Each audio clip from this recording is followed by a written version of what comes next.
Have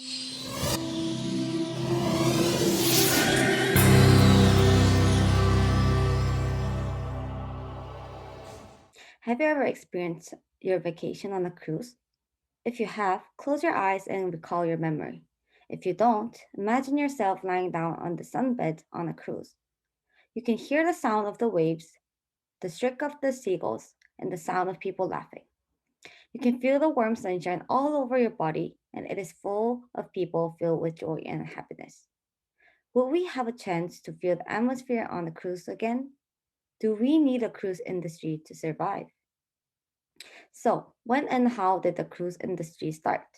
In the past, ocean going vessels were not considered for the passengers, but were used to deliver objects from one place to another. However, in 1818, the Black Bull Line in New York was founded to provide a service from the United States to England. Black Bull Line became the first shipping line to have concern for the comfort of its passengers. And in 1844, the first actual leisure cruise occurred when P&O Cruises, known as Peninsular Steam Navigation Company, sailed passengers on small liners and expanded its services to the British Empire, India, Australia, and New Zealand. Since cruises were primarily built for mail transportation, throughout the 1850s and 1860s, ships began to focus more on passengers than mail, with little luxuries like electric lights, more deck areas, and some onboard entertainment. From the 20th century, the golden age of cruising started. In 1900, the Hamburg American Line created the first purpose built pleasure cruise ship. Then other big companies such as P&O, Cunard, and White Star Line began offering more cruises. In 1907, the first swimming pool came, as well as a la carte restaurants and lifts between decks. However, they also faced some disasters, such as the Titanic disaster in 1912 and losing ships in World War I and World War II. Still, in the 1950s, cruises became social events filled with games, drinking, and dancing. Many more modern cruise lines were founded, such as Princess Cruises, Norwegian Cruise Line, Royal Caribbean, MSC, and etc. Between 1964 and 1972, the cruise industry expanded rapidly and was no longer just for the rich, but still, it had become all about pleasure. Consequently, now we can see an outstanding level of cruises with various entertainments, foods, and drinks. Now, Yucha will talk about the impacts on the cruise industry due to COVID 19. Thank you, Kate, for briefly introducing the history of the cruise industry. We will then talk about the impact of the pandemic on the cruise lines. Due to the COVID-19, 2020 has been a very difficult year for the entire industry of hospitality. Cruise industry is no exception, and it is even one of the hardest hit sectors of hospitality and tourism. According to CLIA's 2021 State of the Cruise Industry Outlook report, cruising sustained 1.17 million jobs, equaling $50.53 billion in wages and salaries, and $154.5 billion total output worldwide in 2019. However, as the pandemic started, governments all over the world had taken different measures to inhibit the spread of the virus, including a pause in commercial cruise operations. For example, the U.S. Centers for Disease Control and Prevention had issued the no-sail order since the start of the COVID-19 pandemic in March 2020. As a result, cruising made nearly zero revenue during the pandemic. There's no doubt that these orders have had devastating impacts on the cruise industry. According to CLIA, between mid-March and September 2020, the suspension of cruising has resulted in a loss of $77 billion in global economic activity, 518,000 jobs, and $23 billion in wages. That was an enormous loss. We also believe that the case of the Diamond Princess has made the situation even worse. The ship began its 16-day cruise on January 20th, 2020, and in February, the captain was informed by the Hong Kong government that an individual who had disembarked the cruise had tested positive for COVID-19. However, due to the lack of clarity, understanding, and training for crisis management, No effective measures were taken to restrict people's activity. This allowed the virus to spread quickly and finally lead to chaos.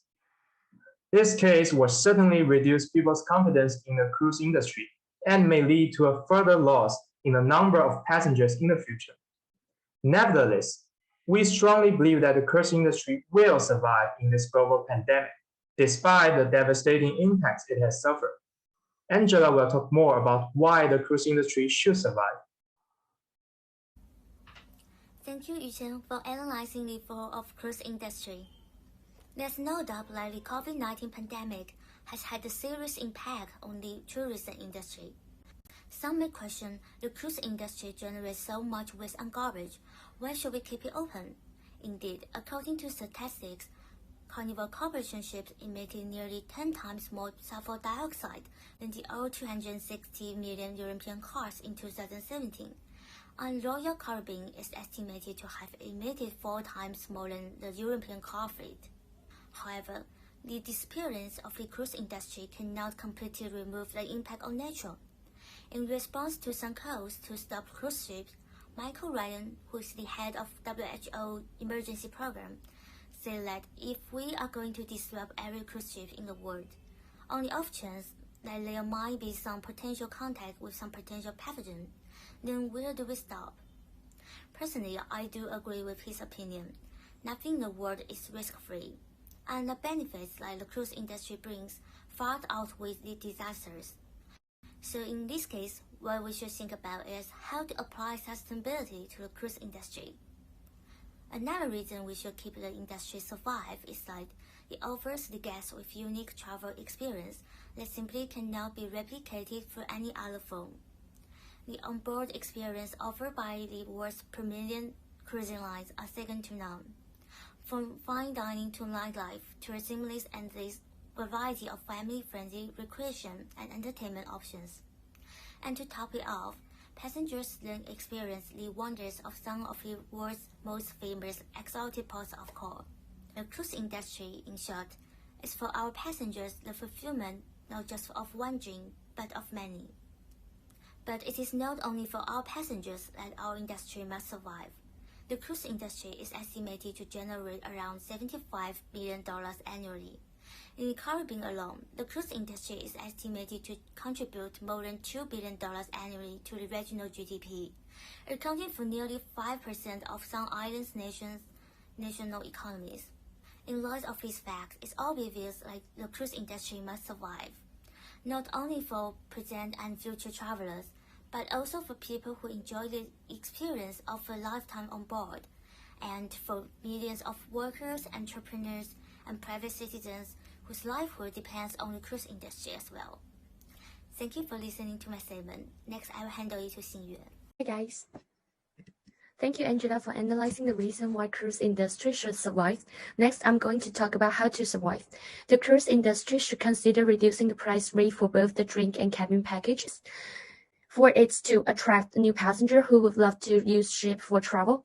Although this strategy of offering discount may push the company to further financial constraints after the damage caused by COVID-19, it would be an effective way of bringing a huge number of passengers back on board.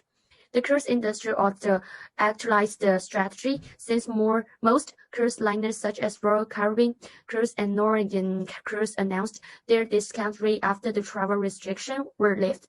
In addition to that, the cruise industry should implement new protocols to curb the spread of the COVID-19 pandemic. One of the measures include ensuring that the passengers carry out the COVID-19 test before boarding the ship. This would make it easier for the cruise team to be aware of their passengers' health situation.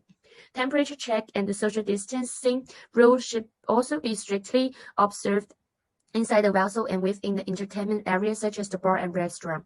The 1.5-meter distance would be more effective. Another protocol that should be taken seriously is the regular PCR test of the industry crew since they interact more with the passengers. Besides that, air conditioning system should be put in the cabin to ensure a constant supply of the fresh air. Also, a medical team should be put on board to aid in ensuring the implementation of the protocol, especially the provision of sanitizer and masks.